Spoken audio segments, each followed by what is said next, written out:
Olá, olá pessoal, estamos de volta para dar sequência aos estudos sobre os vícios redibitórios e a evicção. No primeiro vídeo nós conceituamos esses dois institutos, identificamos as semelhanças e as distinções principais e começamos a trabalhar o tema do vício redibitório com relação ao seu conceito e os seus requisitos de configuração. Agora a gente dá sequência às demais regras específicas do vício redibitório e em seguida falaremos sobre a evicção. Nós vimos no último vídeo os requisitos para a configuração da responsabilidade do alienante pelos vícios redibitórios. Agora, de volta ao artigo 441, o legislador nos diz na sua tela que a coisa recebida em virtude de contrato comutativo pode ser enjeitada por vícios ou defeitos ocultos, que a tornem imprópria ao uso a que é destinada ou lhe diminuam o valor. Parágrafo único.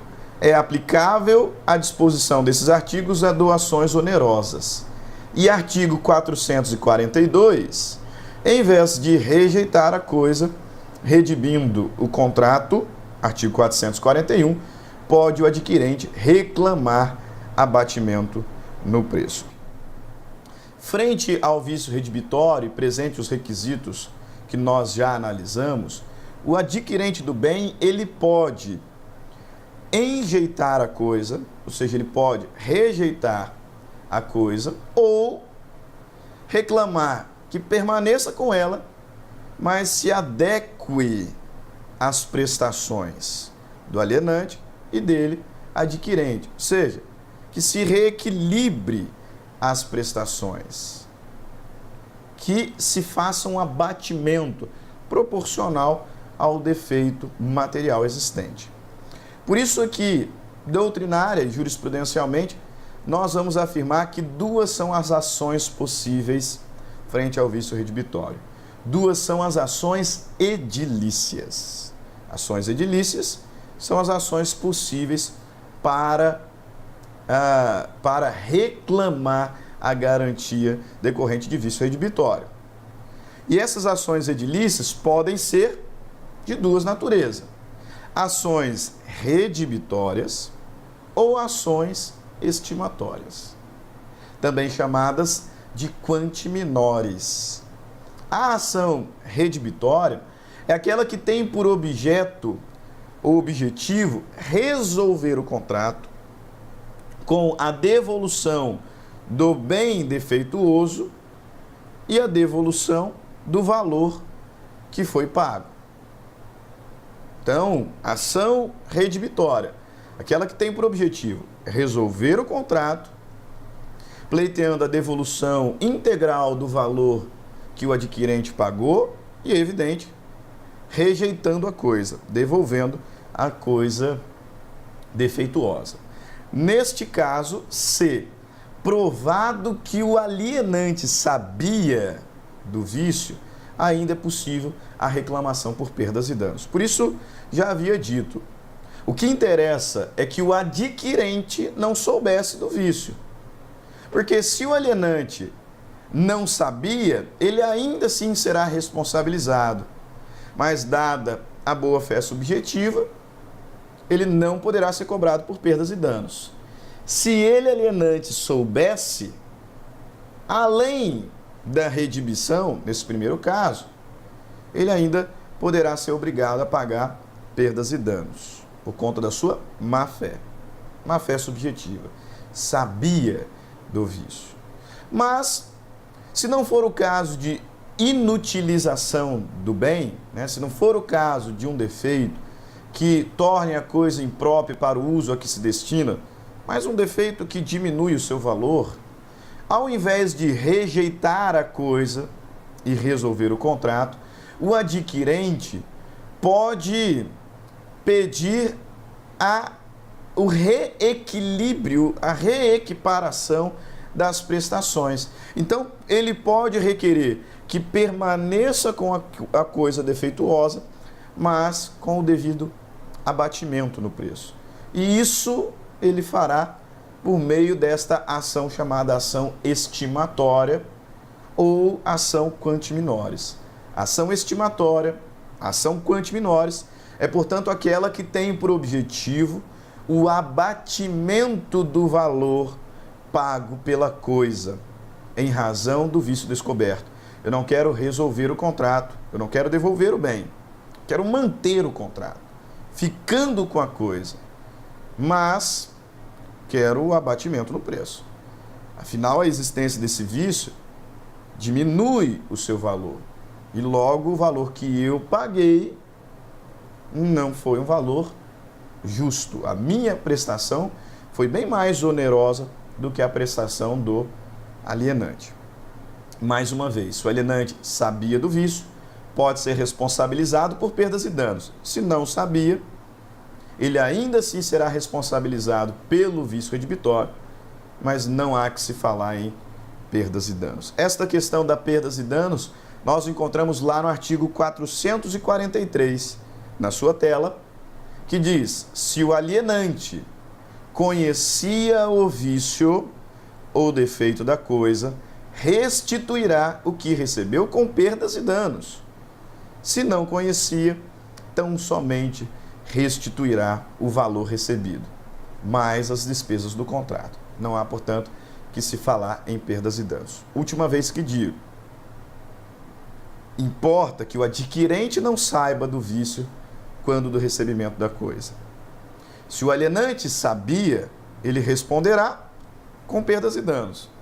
Se ele não sabia, ele ainda assim responderá, mas sem perdas e danos. Agora, talvez você me questione: professor, existe prazo para esta reclamação? É evidente que sim, né? Senão nós estabeleceríamos aqui uma insegurança jurídica tremenda. Já tem 10 anos que eu recebi a coisa, aí eu descobri o vício e ainda assim posso reclamar a garantia por vício redibitório. É evidente que tem prazo. E no contexto dos vícios redibitórios, talvez um dos pontos de maior destaque seja exatamente os prazos decadenciais para reclamar a garantia por vício redibitório. Por quê? Porque são vários prazos. E por serem vários prazos, esse é tema certeiro em prova. Certeiro em prova de concurso público, e para aqueles que são meus alunos na faculdade, certeiro nas minhas provas, tá? São vários os prazos, então nós temos que tomar muito cuidado. O prazo para reclamar a garantia de vício redibitório vai variar a depender de 3 informações. Primeira informação: qual a natureza da coisa? É coisa móvel ou é coisa imóvel? Segunda informação: se o adquirente já estava na posse ou não do bem. A coisa alienada já estava com o adquirente antes da celebração do contrato ou não? Ele recebeu essa coisa depois de celebrado com a tradição. Então, segunda informação: o adquirente já estava na posse ou não estava na posse do bem. E terceira informação: se este vício era de fácil ou difícil constatação. De qualquer forma, ele teria que ser vício oculto. Só que em algumas situações, um vício oculto de fácil constatação. E noutras situações, um vício oculto de difícil constatação. Essas são as 3 informações que você precisa ter para identificar qual é o prazo para reclamação do vício redibitório. E se a coisa é móvel ou imóvel, se é móvel ainda, se ela é semovente, né? Se o adquirente já estava com o bem ou não. E terceiro, se o vício era de fácil ou de difícil constatação. Considerando isso e as disposições do artigo 445 e seus parágrafos, eu montei aqui um quadrinho esquematizado com os possíveis prazos e ele vai aparecer na sua tela agora, tá? O legislador vai dizer: o adquirente decai do direito de obter a redibição ou abatimento no preço no prazo de 30 dias, se a coisa for móvel, e de 1 ano, se for imóvel, contado da entrega específica. Esse prazo ele é aplicável se o adquirente não estava ainda na posse do bem. Porque num segundo caso, numa segunda situação, sequência do artigo 445, o legislador vai dizer, se já estava na posse, o prazo conta-se da alienação, reduzido à metade. Aí veja o quadro esquematizado que eu montei para facilitar os seus estudos. Evidente, com base nos doutrinadores que eu adoto. Primeiro caso, adquirente que não estava na posse do bem antes da alienação. Se o bem, objeto do contrato, é móvel, o prazo para reclamar abatimento no preço ou rejeitar a coisa é de 30 dias. A contar da entrega, portanto, a contar da tradição. Se o bem, objeto do contrato, for imóvel, o prazo será de 1 ano, também a contar da entrega efetiva da coisa. Ok?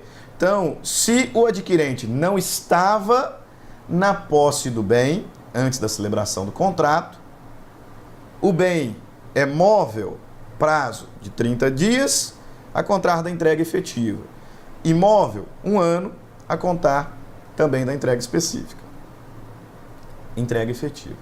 Agora, se o adquirente já estava na posse do bem, portanto, por exemplo, ele era um comodatário, ele era um locatário, ele já estava com o bem consigo e agora resolveu comprá-lo, né?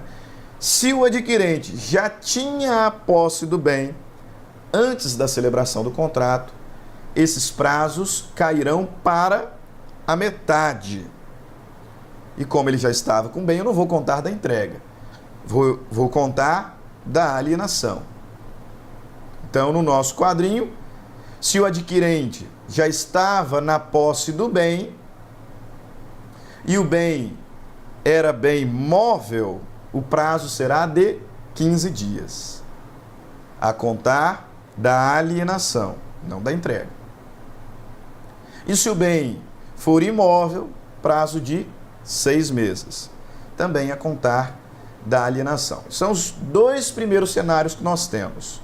O adquirente não tinha ainda a posse do bem, móvel, 30 dias. Imóvel, 1 ano, a contar da entrega. O adquirente já estava na posse do bem, prazo para bens móveis, 15 dias. Para imóveis, 6 meses, a contar da alienação. Mas nós temos ainda outros 2 cenários. O primeiro deles, terceiro no total, levará em consideração aquele critério que disse da fácil ou difícil constatação do vício. O parágrafo 1º do artigo 445 do Código Civil, na sua tela, quando o vício, por sua natureza, puder ser conhecido mais tarde, ou seja, for de difícil constatação, o prazo contar-se-á do momento em que dele tiver ciência, até o prazo máximo de 180 dias em se tratando de bens móveis e de 1 ano para bens imóveis. Então, se o vício for de difícil constatação, independente se o indivíduo já estava na posse do bem antes ou depois do contrato, se o vício é de difícil constatação, o prazo para bens móveis sobe para 180 dias, para imóveis permanece 1 ano, mas contado a partir da ciência do vício. E o parágrafo 2º vai nos trazer a regra relacionada à alienação de animais, portanto de semoventes. Quando o objeto do contrato for um animal, for um semovente, diz-nos o legislador, tratando-se de venda de animais, os prazos de garantia por vícios ocultos serão os estabelecidos em lei especial, ou, na falta desta, pelos usos locais, aplicando aplicando-se o disposto no parágrafo antecedente, se não houver regras disciplinando a matéria. Portanto, em se tratando de animais, o legislador traz regras subsidiárias. Primeiro, aplica-se o prazo de lei especial, se houver. Se não houver lei especial, aplica-se o prazo dos usos e costumes. Se não houver normas consuetudinárias, aplica-se então o prazo do parágrafo anterior, que é de 180 dias para móveis, a contar da ciência. Nesse caso, o doutrinador vai utilizar o exemplo do boi reprodutor infértil, típico vício redibitório, relacionado a animais. Mas, nosso quadrinho esquemado aí na sua tela. Terceira situação, terceiro cenário que influenciará o prazo para a garantia de vício redibitório. Se o vício for de difícil constatação, sendo bem móvel, 180 dias, contados da ciência. Sendo bem imóvel, 1 ano, contado da ciência. E quarto e último cenário, se o bem for semovente, se o objeto do contrato for um animal, por exemplo, prazo da lei especial, não tendo lei especial, prazo decorrente dos usos e costumes, não tendo usos e costumes, 180 dias a contar da ciência. Esses são os 4 cenários que influenciam no prazo da garantia por vício redibitório. Se o adquirente já estava na posse do bem e o vício era de fácil constatação, o prazo será de 15 dias a contar da alienação, bem móvel. 6 meses a contar da alienação, imóvel. Se o adquirente não estava na posse do bem antes da celebração do contrato e o vício era de fácil constatação, apesar de oculto, 30 dias, se for bem móvel, a contar da entrega. 1 ano, se for imóvel, a contar da entrega. Se o vício era de difícil constatação, 180 dias para móveis a contar da ciência. 1 ano para imóveis a contar da ciência. Se o objeto do contrato for semovente, prazo de lei especial, não havendo lei especial, prazo dos usos e costumes, não havendo prazo de usos e costumes, 180 dias a contar da ciência. Com isso, nós encerramos o estudo do vício redibitório. Como já estamos avançados em tempo, para a aula não ficar cansativa, falaremos de evicção no próximo vídeo e só sobre evicção. Não deixe de curtir o nosso vídeo se você gostou e se ainda não for inscrito, inscreva-se no canal e acompanhe as nossas postagens, ok? Nos vemos no próximo vídeo que falaremos sobre evicção. Até breve!